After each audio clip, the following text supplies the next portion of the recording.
Welcome everybody, this is K5 and say hi to everybody, all my new subscribers and my old subscribers.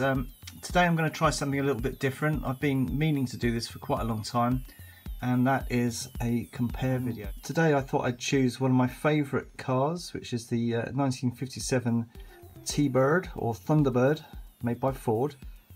And in front of you we've got a couple of examples here made by Hot Wheels. This original casting is from 1977, right at the end of the red line period. But we're not actually going to compare these two cars. We're going to compare these two cars to a Matchbox and a Corgi. Well, here's the Hot Wheel model, fresh from the storage.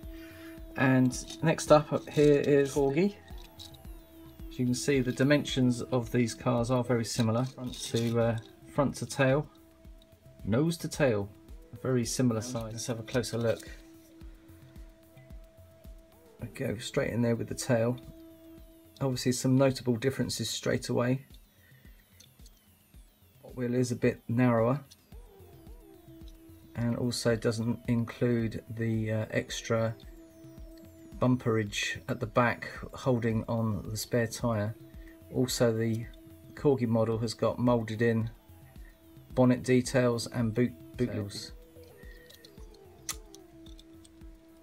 Again, let's have a little look and see exactly how wide this is.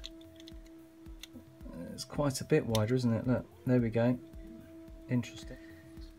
So we can safely say the Hot Wheels model, although rather striking and good looking, does have some deficiencies in its width details. That's probably so it can fit on a track. I haven't tried this Corgi, mind you, but let's have a little closer look at the Corgi. First of all, it has an opening bonnet. Now to open this bonnet you have to press this button underneath. Let's have a little look. So you press the button, lifts up the lid slightly, we can get inside. Actually pushes on, what is it, an air or oil cleaner or something, filter on the top there. Absolutely brilliant idea, and it just adds to the mystique and detail within that little bonnet space. Very, very cool. And this one includes a nice plastic windshield. No details there for windscreen wipers. Interior details, very good actually. A lovely dashboard there. An open steering wheel with all the spokes on it. A fairly accurate representation of the seats and the way they're lined and set up.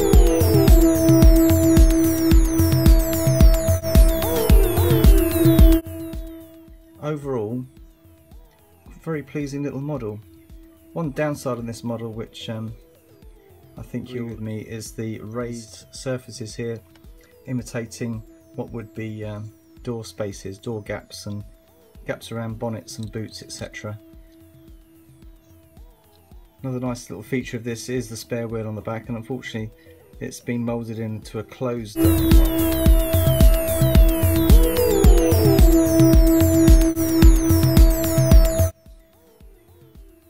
Overall though, a very good representation and a nice size too. Okay, so let's bring on the Matchbox. Straight away the Matchbox is looking really, really good. So we'll just have a closer look at it now and then we'll have a good compare. The thing about the Matchbox, I thought, was that the headlamp details are very similar to that of the Hot Wheel model. It's got the hood scoop detail, same idea as the Hot Wheel. Nice inclusion of the Thunderbird logo there on the nose, but noticeably a lot longer for the Matchbox model. And I'm going to show you probably why in a minute. So let's have a look around the back of the car. And again, lots of nice details thrown in on this one. Again, it has the spare wheel, it's like a spare wheel cubby put on the back there. Probably saves a lot of bother there instead of actually detailing a solid spare wheel. Looks pretty authentic actually.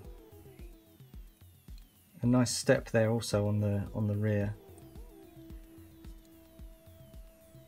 Moving along, very nicely detailed rear wings.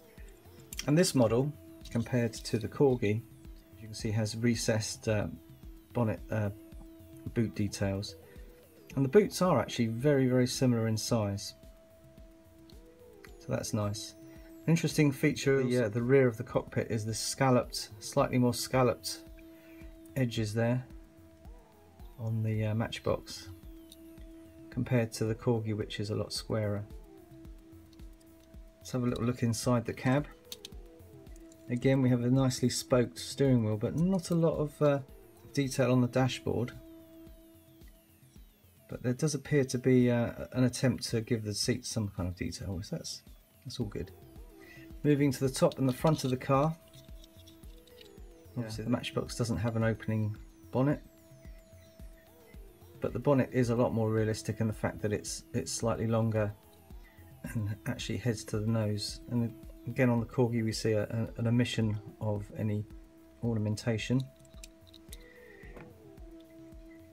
An interesting headlamp difference there as well. The Corgi have gone for a slightly larger headlamp, and the Matchbox for the slightly smaller.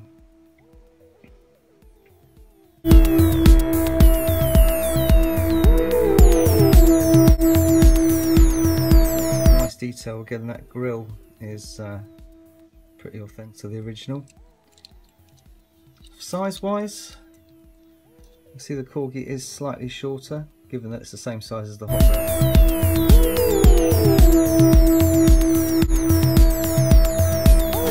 I think the clue to that really is the fact that the Matchbox has given itself 1/63rd size, which means it's one notch up from 1/64. So there we have it. 3 very nice 57 Thunderbirds.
My most prolific casting for collecting right now has got to be the Chevy Chevelle 1970 SS, and this is the Super.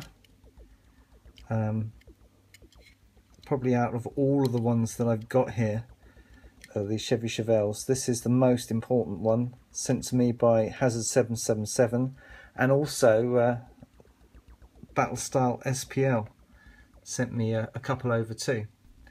So yeah, I would say for supers, this is probably the most extreme super I've ever had, and means the most to me out of all of my cars probably. But the reason I like this car is probably because it came out originally in the Golf colours, and I bought it and just was absolutely astonished with all the detail that they've thrown in there. They've given it this little studded glass panel back here. I'm guessing it's supposed to be metal. It's got a roll cage. It's just outstandingly supplied with abundance of detail. This was another mainline release version of it, the black version that was readily available. I was able to buy this one from the shops. In America you could get this one, which was the Toys R Us version of this car. Hopefully one day I'm going to be able to release it. I just can't bring myself right now because it's the only one I've got. Here's the standard version of the Super. As you notice, the Super gives you a much more plummy paintwork than that purple, and also you get the stripes and the summit on the roof, plus of course the TH logos. Here's a very recent incarnation of it, and again looking really crisp. Definitely a joy to own. I've also got some cars that I want to break free. I've got these two. I've got the Zamac version. This was also sent to me by Battlestyle SPL. I want to get it out. Again, sporting the Summit graphics. This time with a red base. Let's have a look at the mainline version. Yeah, this one's got a silver base. So yeah, absolutely splendid. Fantastic finish on there as well. And very recently purchased was this one here to complete my set, and I really wanted to do that before I showed you my top 5. So here we have this version of it as well, which is the red version of the blue release. I've got one other car I'm going to show you. This was a custom version, and this was sent to me by Stephen Lum, aka Mr. International. Thank you for having a look.